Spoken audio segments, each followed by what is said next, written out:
Let's talk about some recent prototype finds. In front of me, I have two pretty awesome 2Gs in two very different ways. Now, these are late stage prototypes, so they're not super crazy from a hardware perspective, but they're both very unique. The one on the right has this beautiful unit sticker that's completely intact and X's for the FCC ID. It has the awesome little bell on the ringer switch. It's otherwise pretty bog standard like a 2G, but it's amazing hardware in beautiful condition.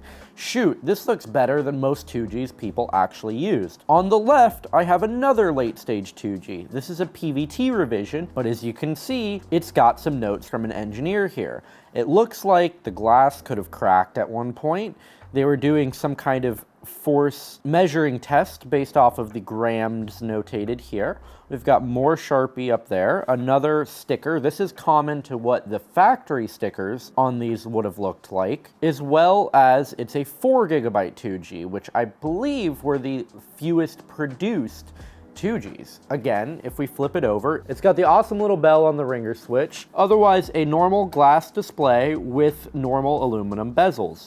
If we go ahead and try and turn them on, this 2G is unfortunately not that interesting. If we give it time to boot up, we'll see a normal Apple logo. Now, the astute among you might be excited thinking, oh my god, it's got an internal build of iOS. Now, unfortunately, it doesn't have internal iOS. It's got normal iOS. This was more than likely restored at one point, quite ironically, by engineers. From some of the stories I've heard down the grapevine, it was pretty common for engineers to just keep these prototypes past the prototype round, and they'd just give them out to their kids. Little Timmy, you need an iPhone? Have a prototype. It's not like they had to pay for them, and it's not like anyone was coming back to ask for them. It's a bit unfortunate because it's pretty common for a lot of these early 2Gs to be just on, standard iOS builds. You can restore them to iOS 1 and do some magic to get them on a production build, but it'll never be quite the same as running an internal rare build like some of the other phones I have. Now, if we jump over to the other one, this one is a lot more interesting. You can tell immediately as it has the switchboard gear logo when it comes on. It's even got an iBoot version of 204, which is also pretty damn early. We've got verbose boot as it's turning on. Cool enough, it's running 3A109F, which is a build, I believe, unique to this specific device. If we hop into SkankPhone, it's a pretty standard SkankPhone. We've got our little about this device pane. We can see it's 1.1.1, the model of the phone, the storage, and it is a rare 4GB 2G running SkankPhone. This, to be very specific, is actually a PVT revision of phone.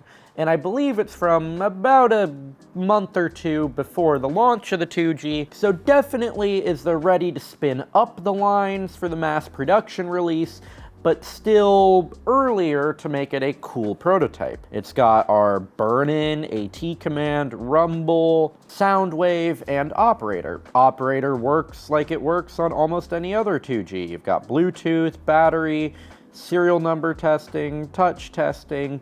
It's all around just a very standard prototype 2G on a standard, although unique, build of switchboard. These are two awesome prototype finds that are great to show off, as without showing them off, they'd more than likely just be lost to history. I love being able to take the time to go through some of these rare devices that just tend to be lost to time or hidden away in collections.